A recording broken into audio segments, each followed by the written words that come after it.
Americans facing escalated threats and intimidation from China, report.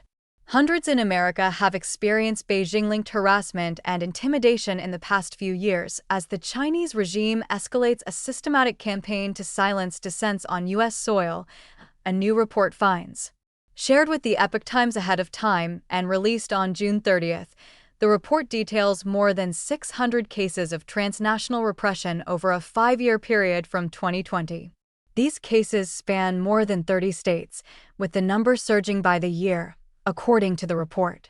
The figures speak for themselves, said Mark Young, one of the Falun Dafa Information Center researchers who compiled the report. He noted that the credible reported cases shot up tenfold from 2020 to 2025. We are really seeing that transnational repression is really not a one-off thing. It is not a human rights repression in a distant space, he told the Epoch Times. Instead, it is happening around us, right here in the United States, and it is on a pretty significant scale. The 44-page report condenses findings from surveying more than 1,000 practitioners of Falun Gong, a spiritual faith incorporating meditation and 3 values, truthfulness, compassion, and tolerance, which the Chinese Communist Party has aimed to eradicate since 1999. The sampling size represents around 10% of the estimated Falun Gong population in the United States, the report said. Commonplace intimidation. Nearly half of the respondents have personally experienced persecution in China, including detention, forced labor, and torture.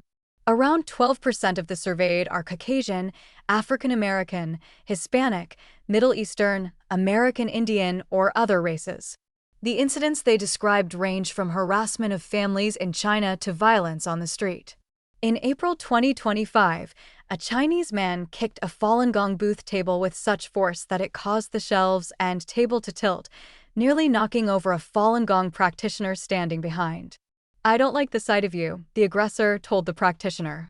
Months later, another woman, who gave the name Jingjing, experienced something similar at an information booth in New York's Queensboro. As she tried to raise awareness about the ongoing abuses in China, a man verbally attacked her faith, attempting to seize Falun Gong leaflets and ignite their tent with a lighter. Young said that what struck him was the tone Jingjing chose in recounting the intense moment. The way she describes it makes it sound really commonplace, so much so that she's not making a huge deal out of it, he said.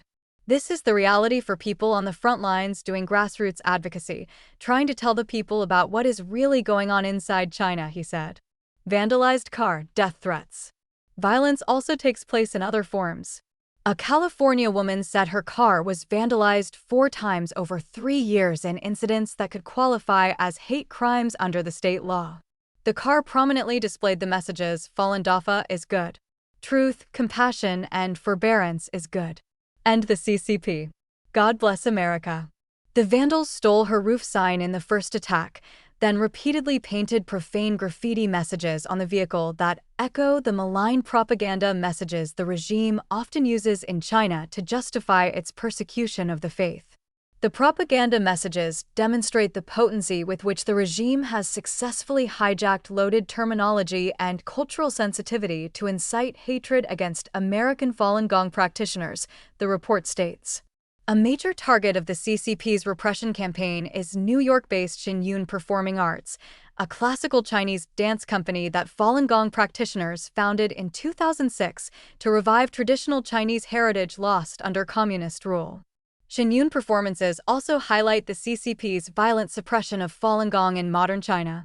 In a survey that formed the basis of the report, dozens of Xinyun staffers and performers mentioned violent threats to their personal safety, vehicle tampering, Chinese consular pressure, and out-of-context media attacks intended to sabotage their company's tours and tarnish its reputation. The Falun Dafa Information Center's executive director, Levi Broud, is also a victim of death threat messages. In August 2024, one individual using a Chinese name sent an email declaring that Broud will meet God. Attached to it are images of shotgun shells and a loaded shotgun. The Falun Gong community and Xinyun have faced hundreds of similar threats, with one of them leading to an evacuation ahead of Xinyun's 2025 opening at the Kennedy Center. In all, the The report counted roughly 140 incidents traced back to Chinese authorities or affiliated entities. The repression intensified in 2022, following a secret directive from Chinese leader Xi Jinping to weaponize social media influencers and news outlets in the West to silence Falun Gong. Very real. The CCP's campaign of increasing hostility and the spread of misconceptions has caused distress. Nearly two-thirds of those surveyed described emotional distress. Hundreds said they experienced verbal harassment in public or online, or felt discriminated against at work, school, or in their community because of their faith, the report said. They used words such as worrying, insecure, discrimination, hatred, and social isolation in characterizing their environment. A Georgia teacher cited in the report, while taking a Chinese language class in a local college, said her Chinese language coach from the mainland repeated vilifying words about Falun Gong in a conversation, apparently buying into the regime's indoctrination. The teacher sometimes visited her friend in another school to study Falun Gong books together. When they did so, the friend would close the door of their room, careful not to be heard. The friend, who had family in China, would not go to the quad even during the night for fear of being seen with the books, she said.